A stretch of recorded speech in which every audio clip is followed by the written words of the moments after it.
does not promote or promotion any illegal activities. All content provided by this channel is meant only for educational purpose only. বাজারের উপর এক ব্যবসায়ীকে ধারালো অস্ত্রের কোপ বসানোর অভিযোগ উঠল এক যুবকের বিরুদ্ধে। রক্তাক্ত অবস্থায় দোকানের সামনেই লুটিয়ে পড়েন ওই ব্যবসায়ী।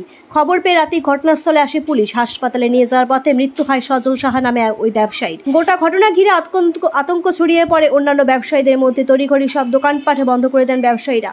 যদিও পুলিশ আসার আগেই পালিয়ে যাওয়া অভিযুক্ত বৃহস্পতিবার রাত 10টা নাগাদ তুফানগঞ্জ 1 নং ব্লকের মারুগঞ্জ গ্রাম পঞ্চায়েতের মারুগঞ্জ বাজারের ঘটনা। জানা গিয়েছে, মারুগঞ্জ বাজারের ওপরেই মুদিখানার দোকান সজলের। প্রতিদিনের মতো দোকান করছিলেন। রাতে পেছন ঘুরে দোকানের শাটার বন্ধ করছিলেন ওই ব্যবসায়ী। সেই সময় আচমকা ধারালো অস্ত্র নিয়ে তার দোকানের সামনে হাজির হয় এক যুবক। কেউ কিছু বুঝে ওঠার আগেই ওই ব্যবসায়ী মাথায় ও বুকে দাঁ দিয়ে কোপ বসানো হয়।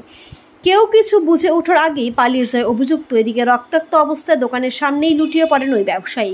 পরে খবর পেয়ে রাতেই ঘটনাস্থলে আসে তুফানগঞ্জ থানার বিশাল পুলিশ বাহিনী। রক্তাক্ত অবস্থায় ব্যবসায়ীকে উদ্ধার করে নিয়ে যাওয়া হয় কোচবিহার মেডিকেল কলেজ ও হাসপাতালে যাওয়ার পথে মৃত্যু হয় ওই ব্যবসায়ীর। এদিকে গোটা ঘটনাকে ঘিরে আতঙ্ক ছড়িয়ে পড়ে ব্যবসায়ীদের মধ্যে। তড়িঘড়ি দোকানপাট বন্ধ করে দেন।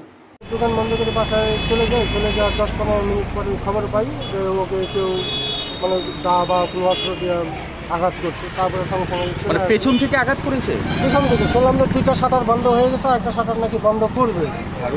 ওই মুহূর্তে ঝাঁক দিতেছিল এইভাবে, পেছন দিয়ে এসে কোপটা নেই।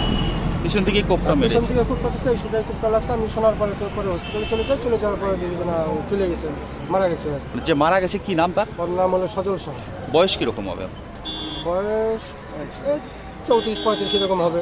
কি করতেছিল ছেলেটা? গালামালের দিকে। কয়টা নাগাদ ঘটনাটা ঘটে? এটা বোধহয় 10টা-10:15টার মধ্যে হয়ে গেছে। মানে কি এমন ঘটলো হঠাৎ করে তাকে আক্রমণ করে বসলো? না, এই টাইপের তো আমাদের কিছু জানা নেই। ওর সঙ্গে কোনো শত্রুতাও ছিল না বা চোখে পড়ে নেই। আগে থেকে কোনো শত্রুতা ছিল? কোনো শত্রুতাও ছিল না, বা ও দোকানদার ও কাস্টমার সেটাও না।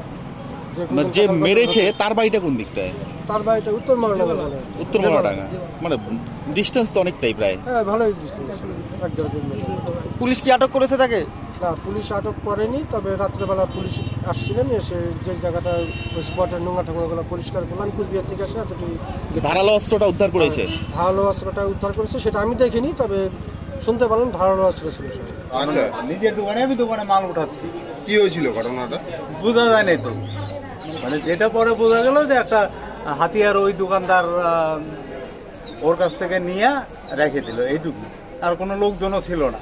এমনি দেখেননি কি হয়েছিল ঘটনাটা? না, বুঝতে বললাম যে আমার কিছু মাল বাইরে থাকে, তো ওই মালটাকে নিয়ে আমি ঘরের ভিতরে উঠাচ্ছি। কি হয়েছিল কি জানতে পারলেন পরে?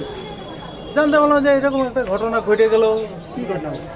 যে একটা হাতিয়ার দেয়া পাশের দোকানদার ছেলেটাকে ওইরকম আঘাত করছে। এটাই তো আমরা তো 3-4টা দোকানদারই নামে আসছে। তারপরে কিছু লোকজন রোডে ছিল, ওরা চলে আসে জিনিসটাকে। কেন আঘাত করলো এরকম জানা গেছে? না, আমরা বলতে ঠিক বলা মুশকিল। কারণ হলো এই ধরনের তো ওই ছেলেটার সঙ্গে কারোর এরকম নাই। যাকে মারছে তার নাম কি? সজল সাহা। কি করে সে? ওই যে গ্রোসারি দোকান, মুদির দোকান।